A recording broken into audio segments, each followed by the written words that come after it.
So awakening means how I could describe this experience. So I read so much about this. So when I was young, I think I had strange experiences or phenomena that I could describe as awakening, or you could say trauma.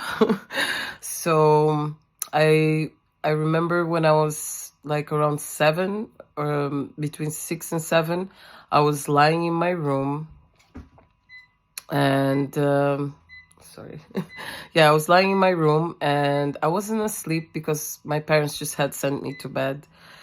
And I was lying in my bed and suddenly I couldn't move. I felt paralyzed and I felt this like strong electrical current going up from the bottom of my spine to, let's say, to my pineal gland. And it was one of the most painful experiences I've ever had, and terrifying and horrific.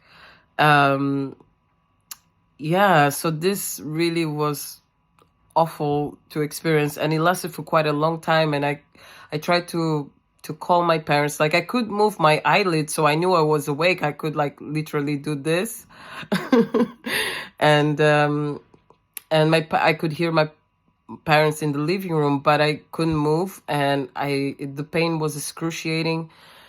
And this happened throughout my life. This like even in adult years, I had this like strong electrical current going from my spine upwards, and it was just like I couldn't explain what happened. And that made me very suspicious of the nature of reality. Like I was super suspicious. Like after that experience, I didn't believe in governments or my parents. Like I felt so unsafe in my sense of reality, and that shattered whatever I considered to be real, because I was like, how is it possible that they didn't put this in the manual of how to live on earth? Like my parents never told me that that experience was possible. But looking back, I had other experiences, like when I I remember on my third birthday, my mom like had this really wonderful cake. I was living in Africa at the time, and me and my sisters were playing together. And so I had, like, as I was a child, I had memories of incarnating here and choosing to incarnate here. And when I was 5 years old, I really had this like transmission of memory of other places I had been, and just like remembering Jesus and like agreeing to come here to assist humanity, and that earth was my home. And just kind of like very unusual memories that I couldn't really tell anyone because my family was super religious. And I decided to research every information in the planet so I could educate myself and them with the right vocabulary about what my experiences were. And I also experienced a lot of precognitive dreams, like just really unusual experiences. Like, okay, I'll give you a few. So I have a cousin that I don't really hang out with, and he had a new girlfriend that I never met, but I kept having dreams about her, like going to parties and like just being really like super overwhelmed and anxious. And I just saw pictures of them. I never met this girl. And then like the dreams were so reoccurrent that one day I just decided to call him and say, like, I'm so sorry to call you, how are you? And he was like, I'm okay, what's up? And I said, look, I've been having dreams about your girlfriend, and she doesn't seem to be okay. She's like in the dream, she's taking like lots of coke and going to all these parties. And he was like, oh my God, that's what's happening. And I was like, really? And it was like, okay. So I was like, I thought, like, at the time I told him that maybe he should look for some help for her. And like we tried to get her to get some help, but she ended up getting sectioned because she was experiencing psychosis. And I mean, like, I had lots of stories like that, of like people I never met or people I never hang out with, that I have no business to have dreams about that I would. Or like one time I was in my flat, I was asleep, I was having this dream that all the lights were out, And when I got up, I tried to, like in the dream, I got up and I tried to switch on the lights and the lights wouldn't go on.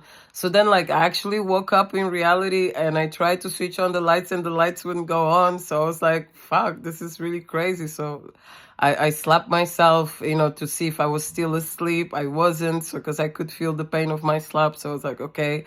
So I looked out of the windows and there was a blackout, like in the street that I was living in. And I went outside and I looked around. It was all dark.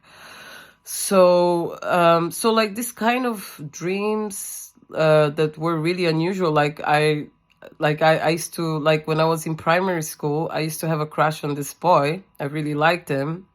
And in the dream, I had a dream that we were in a corridor of the school, and he like, in the dream I tried to kiss him, and then he said he didn't like me and he didn't like my kisses. So the following day I was terrified about going to school. I was thinking, how does he know I like him? But anyway, so the same experience happened exactly, but not with me, but with he kissed a girl and she told him that she didn't like his kisses and she didn't like him.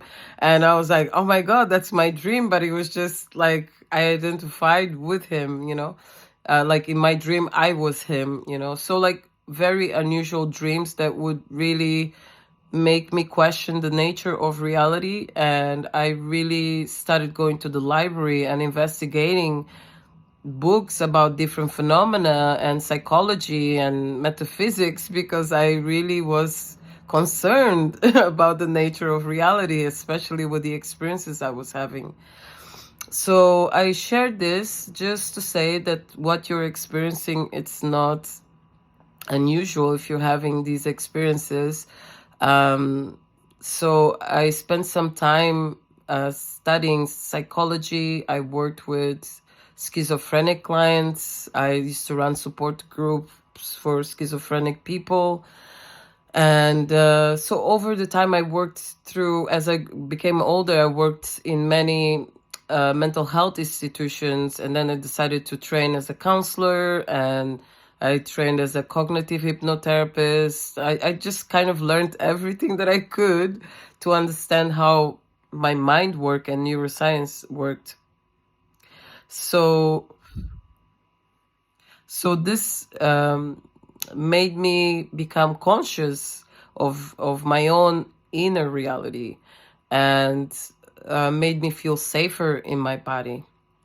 So these experiences that I had were aspects of my awakening to myself, to my level of consciousness, and that there was an inner world or a metaphysical reality or a spiritual reality that I had access to, and it wasn't part of the normal 3D reality that we call 3D reality. So so I wanted to share this, and I think I might leave it here today because it's a lot to take in. And I was wondering if people have experienced different phenomena observing reality. I have lots of other stories, of course, but those ones that I've shared are just common ones that, although I had friends and I used to play and I used to have fun with my siblings, my experiences that I was having, I couldn't really share those parts of myself. And I didn't feel safe or supported in the environment that I grew up in to kind of share that. And if I attempted to, the reactions I would have made me aware, that conscious that it wasn't a safe place to be my true self. So even though I was awakened to some aspects of self, I understood that society wasn't a safe place to describe what was occurring. And I really wanted to investigate more the nature of reality. So I became like a detective. So I would keep diaries that I would write these experiences, and also observe what people would relate to me, stories that people would relate to me, and then study, like spend hours studying like the dictionaries of psychological terms, and just doing lots of research. And that was my way to cope with my own abilities, and to be able to integrate the experience and navigate. I decided to just like investigate, observe, and learn and record everything and try to kind of assign meaning to the things that I was experiencing and observing. And so then I felt more secure in that sense, because I wasn't just a receiver of the experiences. I was having a more scientific approach to dissect the states, and to kind of like be able to understand how to control some of these states. For example, I never had like many hallucinations. I had more precognitive dreams. For me, at least, it was mostly dreams. So I started like investigating dream dictionaries and symbols and myths, and that really helped me interpret some of the things. And I really enjoyed psychoanalysis and Carl Jung and philosophical books, psychological books, books on metaphysics. But I also was able to learn quite a lot about our biology and nutrition in order to be able to control some of those abilities so they wouldn't become too dominant in my reality. For example, I'm a super empath. I'm super empathic and I'm medically intuitive. So if I'm around someone, I can sense what's going on in their bodies and if there's something wrong with it. So this ability made me really uncomfortable because I just felt like, okay, what am I gonna do with this? So I understood that I was very different, to my environment, to my peers, to my family, because no one was experiencing those things. And I had to just push myself in a box and act like everyone else, like everything was okay.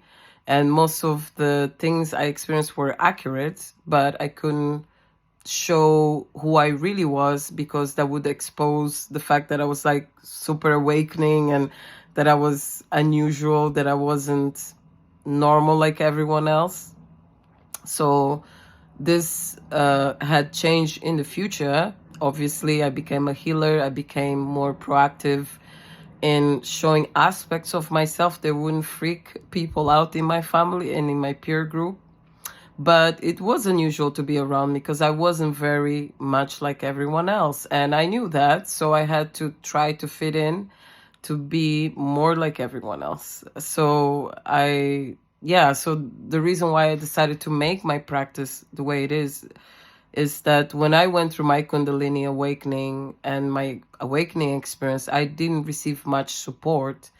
And there was little around, there was very little things around at the time.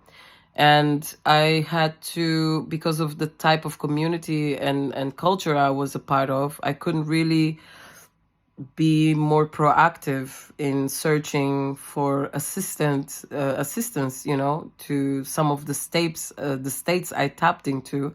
And I instead got labeled and singled out, which wasn't very helpful, but in a way helped me to become a deeper investigator of reality and observant and more empowered in my studies and of research about what I was experiencing and what other people that I met that had somewhat similar experiences but different to mine, they were going through. So I was able to create something different for those, and to create a sense of relief for those people that were going through that. And so then I became a healer and a holistic spiritual coach because it was like one of the labels that I could use to be my authentic self, at least in the work that I did, and be able to support individuals that were going through a spiritual experience and